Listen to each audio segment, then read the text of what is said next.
Hi, and thank you so much for allowing me to come to speak to the annual conference of the Land Trust Alliance. My name is James Edward Mills, and I'm happy to be here.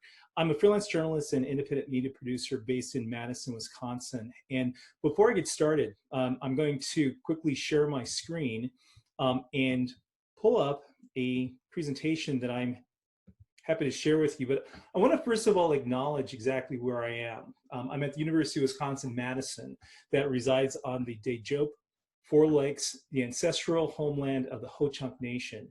Wherever you are, I hope that you'll take a few minutes to acknowledge the Native people that used to occupy the place that you now call home. And I think that a big part of the conversation that I'm going to share with you today has a lot to do with the land. In fact, as it happens, my story starts here in Los Angeles, California. This photograph I took several years ago from the Baldwin Hills Scenic Overlook. And it is a recreational area not too far from where I grew up. And if you go there today, there's a series of hiking trails. There's an interpretive ranger that will tell you the story about the flora and fauna of this area.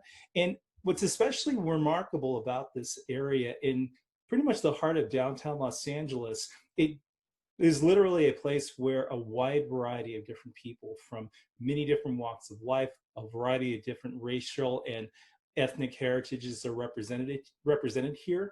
But when I was a kid, in this area that is now so beautiful, actually looked a little more like this. This particular area was perhaps one of the most environmentally damaged and ecologically depressed areas in Southern California, and perhaps in many ways throughout much of the state of California. And despite all of the vitriol that has been going on with regard to environmental protection, this area that had been traditionally the home of African American and Hispanic people was the site of quite a bit of industrial pollution. And one of the things that I'm going to talk to you about is the intersection between racial justice and also people and their place on the land. Now, as it happens, my own story actually starts in the 1960s, and you'll probably recognize the guy on the left. The guy on the right is my father. Billie Jean Mills was the first African-American to graduate from UCLA Law School in 1953. And he was also the first, at least among the first, African-American city councilmen in the city of Los Angeles. And as a civil rights attorney and a civil rights advocate, he actually met with Dr. Martin Luther King Jr., as shown here in this photograph, where it says, Dr. Martin Luther King Jr. Wright discusses with Billie Mills some of the problems in King's campaign to win equal rights in the Southern integration movement now being conducted in Alabama. So at the height of the civil rights era, my father met with Dr. Martin Luther King Jr. And as it happens, during this time, my dad was a pretty staunch advocate for a wide variety of different issues and had the ear of many of the politicians and dignitaries of the day. Here he is with then Mayor Tom Bradley, with then President John F. Kennedy. He also met with Bobby Kennedy shortly before his assassination. What was remarkable about my dad was that he was directly engaged and involved in a variety of different things. And as it happens, he was also a Boy Scout leader. And as a man of color working in the Los Angeles area, he felt it was very important that young people, young men, myself, my brothers, and I spent a great deal of time in the outdoors. And much of our growing up was built around our appreciation for nature. In fact, if you take a look at this photograph taken in 1971, this is a photograph that was common when we were talking about my dad's political ambitions. As it happens, my dad went on to become a Superior Court judge where he retired. My mother has a degree in education, and she was an administrator for the Los Angeles School District. Both of my sisters, the oldest twins, grew up to be like my mother, educators. My brother Billy became a lawyer like my dad. My middle brother John became a yoga and fitness instructor. And me, the youngest of five, became what I like to describe as the outdoor guy. Being able to spend time in the outdoors was a big part of my growing up. And we spent many summers vacationing in the various areas around Southern California, particularly in the the Mammoth Mountain areas around Lake Arrowhead. And part of my growing up was frankly allowing me to do or to be anything that I wanted to. And as I went on to have a professional career in the outdoors, it pretty much began as a very young person. From the time I was a senior in college. Here in senior year, my best friend John Mayer and I hiked to the bottom of the Grand Canyon and had a fantastic adventure that encouraged me to go on and do other things. I was a guide and field instructor for our college outing club called Cal Adventures at the University of California at Berkeley, and also as a professional working in the outdoor industry. Shortly after graduation, I went on a lot of international adventures here with my friend Carl Jacobs, circumnavigating Lake Titicaca in Bolivia. Now, one of the things that was especially remarkable to me, especially as I was beginning to go through my career as a professional, I noticed that something that you probably noticed as well, that I was typically, if not always, the only person of color. And it was at that point in my career in the early 2000s that I decided that I was going to make a change in how I present myself in the outdoor industry. And I retrained from sales and marketing to a career in photography and storytelling. And in 2009, I created a blog and podcast series called The Joy Trip Project. And here on this platform, I tell stories about outdoor recreation, environmental conservation, acts of charitable giving, and practices of sustainable living. But I also have a further specialty in telling stories about people of color and their relationship with the outdoors. Now, about the same time that I started my blog, a fabulous film by Ken Burns was introduced, The National Parks: America's Best Idea. Now, if you haven't seen it, I definitely recommend that you do, but it's the story of the national parks and how they came to be. And now that I'd begun my career in journalism, I was interested in telling the story behind the story of how this film became this 12-hour mini-series that many of you probably had a chance to watch.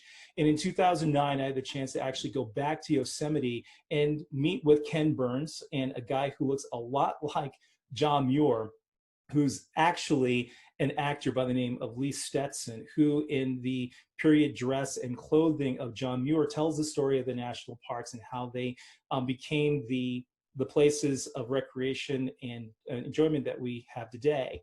But it was at this time that I was told the stories of Theodore Roosevelt and John Muir's. This photograph taken above Yosemite Valley in 1903 illustrates, as the national parks are becoming into being, there needed to be a plan as to how they were going to be managed. And Ken Burns, in an interview, told me the story of the U.S. Cavalry and a unit known as the Buffalo Soldiers, African-American men who, in the numbers of over 400, protected and patrolled Yosemite and Sequoia National Parks from 1903 to 1906. Now, as a kid, I had heard about the Buffalo Soldiers. I mean, it was part of my growing up, but I had no idea that African Americans had a specific role in the protection and preservation of one of the parks that I loved more than any of the others. In fact, I learned that the Buffalo Soldiers were led by a man by the name of Charles Young, who was the third African-American to graduate from West Point, but he was the first African-American to be a superintendent of a national park. Specifically, he was the superintendent of Sequoia National Park, and many of the methods of preservation that he introduced then are still in use today. In fact, the Buffalo Soldiers began what ultimately became the National Park Service. They are ostensibly our first national park rangers. But after having spent my entire life in California, I had never heard this story before. And I felt that if I hadn't heard this story, that means that millions of people hadn't heard this story before either. And so it was at that point I decided that I was going to devote my professional career to telling the story of people of color and their relationship with the national parks. Because ironically, 100 years later, when there were 400 African Americans patrolling Yosemite National Park, today there's only one. My friend Shelton Johnson like Lee Stetson in period dress and clothing, tells the story of the Buffalo Soldiers and the role that they played in our national parks. And when the film, The National Parks, America's Best Idea, was presented to President Obama at the White House in 2009, Shelton was in the audience to literally tell this president the story of the role that people of color played in the preservation of our national parks. And I believe that, not unlike Muir's relationship with Roosevelt, Obama went on to designate more national parks and national monuments than any other president since Roosevelt, a total of 26. And I think that it's that legacy that we carry on today. So that when we go to Yosemite Valley and other national parks, we recognize that if we take the time to welcome and engage all people, they will ultimately become our stewards and hopefully the protectors of our parks in the future. So that when we look and see who spends time in our parks and in nature, they actually look like America. Now, the point that I'm trying to make is that there is indeed a divide between who spends time in nature and who doesn't, a division that I describe in a book of the same title as The Adventure Gap. And let me give you an idea as to exactly what that means. Essentially, Black Americans currently represent 13.1% of the US population, but we represent between only 2 and 7% of national park visitors. Now, if we take a look at how this population is growing from 2000 to 2014, the nation's Black population grew 35% faster than the population as a whole. And it's estimated that our current population of 45.7 million will expand to 74.5 million, making up 17.9% of the total US population by the year 2060. Now, if that happens, and there is nothing to change what is ultimately described as an environmentalist, if there are primarily white Americans and we have minimal representation among people of color, we basically create a problem, because it's estimated by the year 2045, a majority of the US population will indeed be people of color. If nothing happens to change our current situation, what will happen when there is a decline of a white majority, so that a majority of the population is indeed people of color? So we have to ask ourselves, relative to where we are today, how did we get here? And I think that, sadly, we need look no further than the racial discrimination of the past, where there were indeed places in our country where people of color were inclined not to go. And that was including our national parks and other wild and scenic places. Areas of common access in the United States were indeed limited by segregation. Our modes of transportation, our recreation areas, including our parks and beaches, were segregated.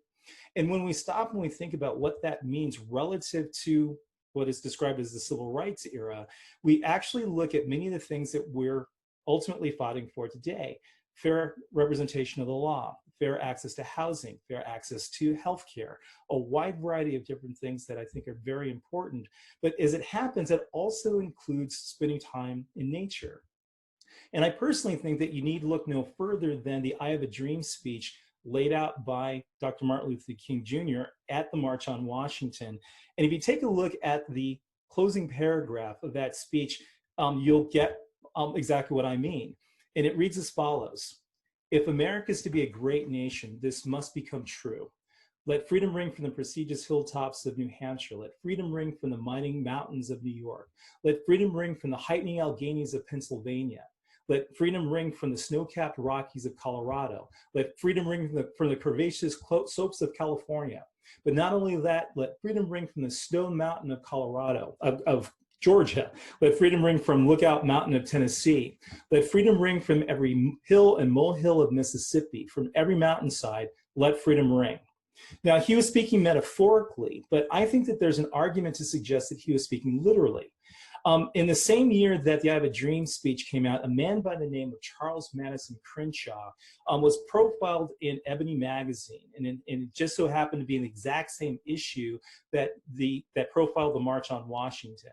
And in this issue, they describe a weekend climber who was an employee of Boeing, but also a member of the Seattle Mountaineers, one of the most prestigious mountain climbing organizations in the country. As an African American, he was still a very avid outdoors person. And when they were putting together the 37th expedition to the summit of Denali, the highest peak in North America, also then known as Mount McKinley. Crenshaw was one of the very first people to be invited. And in this photograph, as they're making their way onto the Carson's Ridge, Crenshaw is shown in the very back of the line, making his way to the summit along with more than 15 other climbers. But ironically, at the same time, 7 days earlier, Dr. Martin Luther King Jr. is seen here with Lyndon Johnson signing into law the Civil Rights Act of 1964. And as it happened, 7 days later, Crenshaw summited to become the first African-American to reach the summit of Denali, and quite literally personifying King's mountain dream and creating an environment where African-Americans can quite literally do anything that they want to or are capable of doing. And as this photograph of the summit illustrates, we actually have a situation where it's kind of difficult to tell who the African-American is in this picture. So I can tell you that it is Crenshaw on the far left. On the far right is Ellen Randall, the expedition leader. And in the middle is Randall's wife, Frances, who became the third woman to make it to the summit of Denali. So I think this photograph beautifully illustrates the simple fact that a person in nature is judged not by the color of their skin, but the content of their character.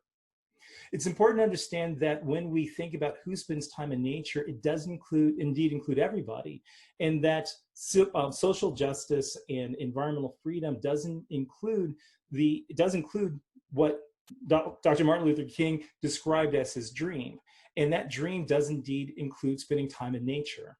And what my hope is that we can take this understanding and make the outdoors more accessible to more people, so that it's not this solitary exploit where we go out and we colonize, we conquer, we actually include more people. So in 2012, working with the National Outdoor Leadership School, we put together a team of climbers, a total of 9, 6 men, 3 women, ranging in age between 17 and 56, to do something that had never been done before. We wanted to put the first team of Black climbers on the summit of Denali, to literally take King's mountain dream and Crenshaw's vision of climbing the highest peak in North America, and to create a new paradigm where we actually have a modern vision that we ultimately called Expedition Denali. And from that, I created my book, The Adventure Gap, Changing the Face of the Outdoors, and a documentary film called An American Ascent. Now, from these stories, we were quite literally able to change the face of the outdoors, to create a new set of role models and stewards of the environment, so that they can go back into their communities and share their stories of adventure, and hopefully engage and inspire a new generation of environmental stewards who will go on to protect these wild and scenic places for future generations.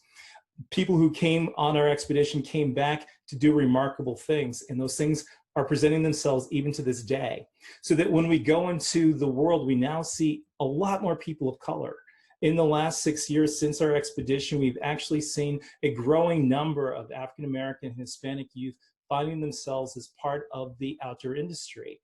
And so that we now have a large cadre of what I describe as affinity groups, organizations that ultimately are designed to speak directly to the cultural and cultural needs of a wide variety of different groups of people of color, from Native Americans, African Americans, Latinos, people in the LGBTQ community, and also people of varying body types. It's critically important that we create an environment where everyone is ultimately made to feel welcome. And the hope is that we can ultimately change the face of adventure, so that we can actually change who spends time in the outdoors, so that ultimately adventure and environmental conservation looks more like this. Now, here in the state of Wisconsin, I've been working directly with an organization that I personally am on the board on, called the Ice Age Trail Alliance, a public land trust that manages more than 1,200 miles of federally managed scenic hiking trail. And I work directly with them in order to create language in our mission statement so that it is designed to be equitable and inclusive. And so now our mission statement reads as follows. The Alliance acknowledges that in order to be a truly diverse and inclusive organization, We must exercise commitment to these goals in the way that we do business and how we interact with one another, our external partners, and the general public. In support of the mission of the Alliance, we are committed to recruiting and engaging, supporting and cultivating leadership throughout all the communities we aim to serve. And from that, we ultimately have the ability within our small organization to not only create more users and advocates for our services, but also, and I think more importantly, create an environment that can help to protect the world at large. As Teddy Roosevelt once said, the conservation of our natural resources is the fundamental problem. Unless we solve that problem, it avails us little to solve all the others. So I think that it's critically important that we recognize the importance of diversity, equity, and inclusion in the management of our public lands so that we can ultimately protect it for the preservation of the planet as a whole. And so that when we look into nature, we'll see that it does indeed include everyone. I want to say thank you very much for allowing me to present today. I'm going to be online live to answer your questions. And if you are interested in following my work, please visit me at joytoyourproject.com. Thanks again for this opportunity, and I look forward to answering your questions. Thanks again, and let's have a great rest of the conference.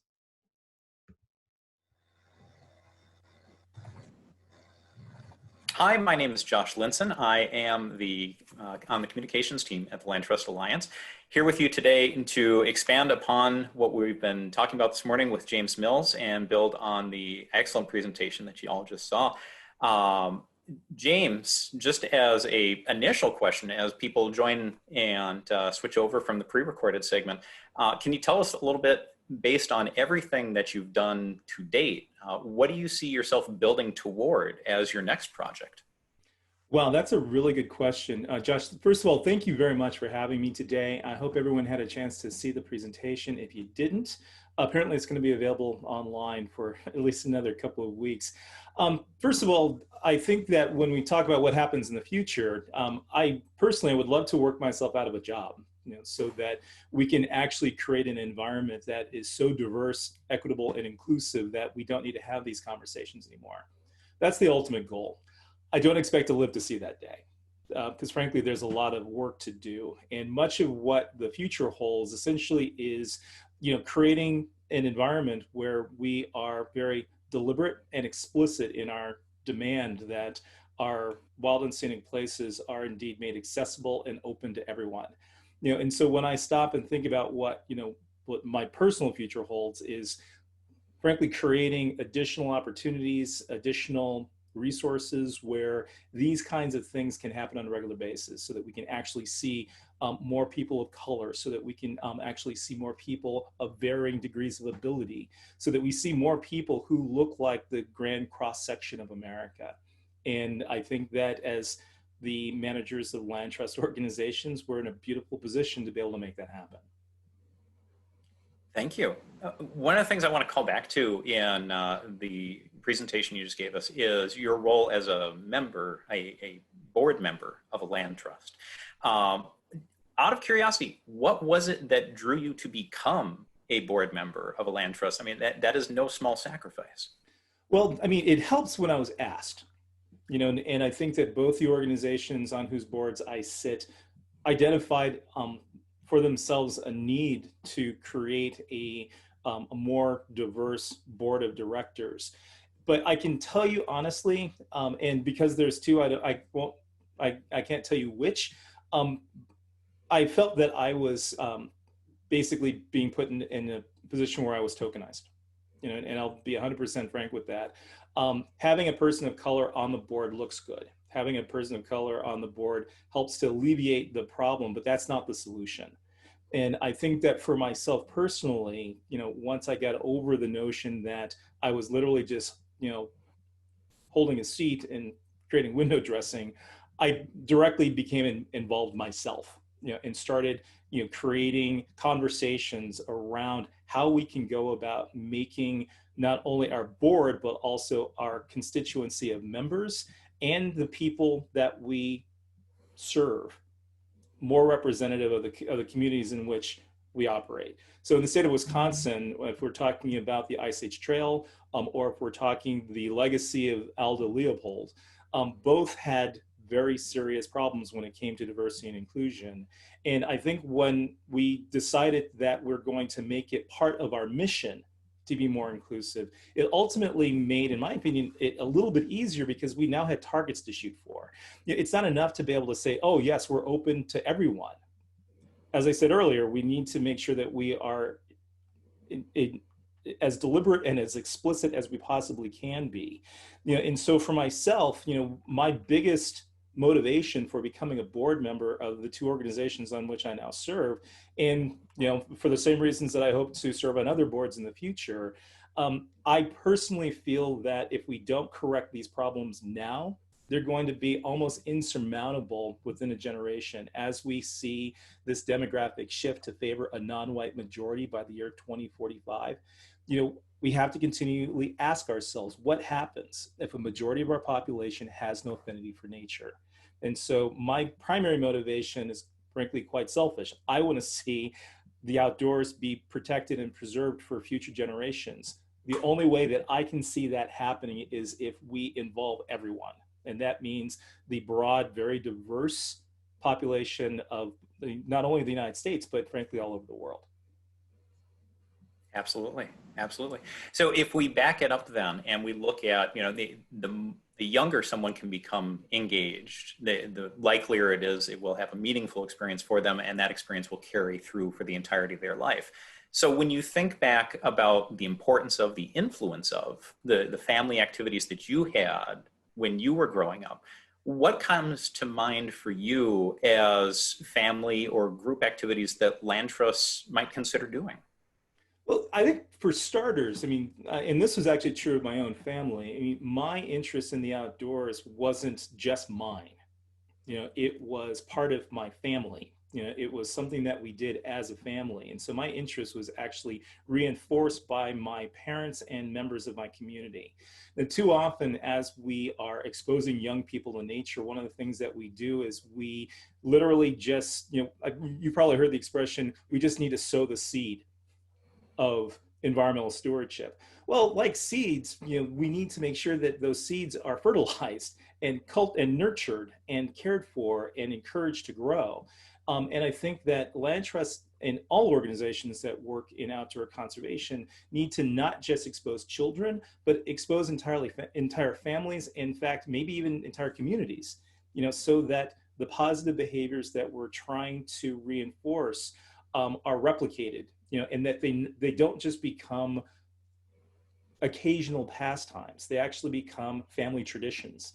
They become things that we do on a regular basis, if not annually, every weekend. At the very least, I want to be able to make sure that we build in a sense of anticipation for the next time we spend time in the outdoors. And at the same time, and I think many of you will probably realize that the times in between the time you spend outside, you're actually thinking about spending time outside. And so that means that regardless of where you are, you have an interest in the natural world, so that you are hopefully picking up garbage where you live. You are managing your composting and your recycling and all the other things that makes for good environmental stewards. It's actually part of our daily lives. And I think that it's critically important that as we continue along this pathway, that we make sure that it is not just inclusive of those that are least representative, but those who can most effectively reinforce and encourage that behavior into the future. Excellent, excellent. Question I'm seeing from the chat, how can we as land trust staff make the outdoors more welcoming for people of color? I think the first thing we can do is to, and this is something that I've been encouraging the Park Service to do for many years now, and that is to encourage inclusive interpretation. And I think that means telling stories. A few stories that I told you today hopefully will give you a better perspective on the role that people of color have played in environmental conservation, quite literally since the beginning of conservation in this country. People of color were there, and it's really only when we, again, reinforce that message so that that people of color and all underrepresented segments of the population can actually see themselves as part of not only the history, heritage, and legacy of environmental conservation, but also, most importantly, its future.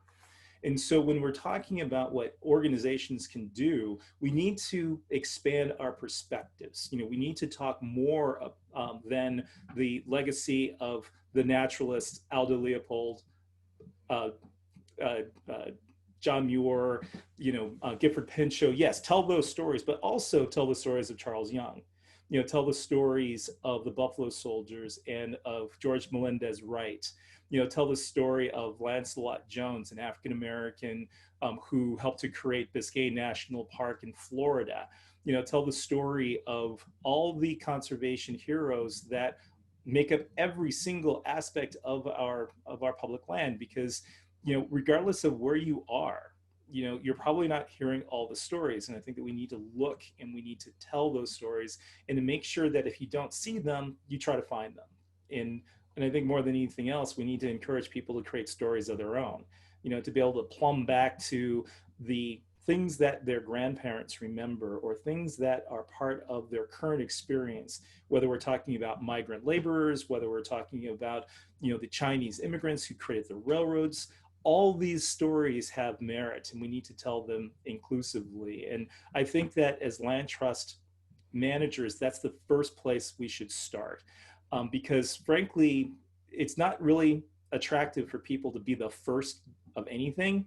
But if you can basically tell people that they're not the first, that they're actually part of a long history and legacy of conservation, it'll be a lot easier for them to come on board.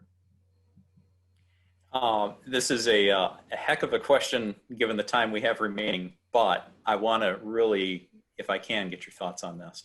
Can you speak to how to convince or educate state and local governments about the importance of these issues?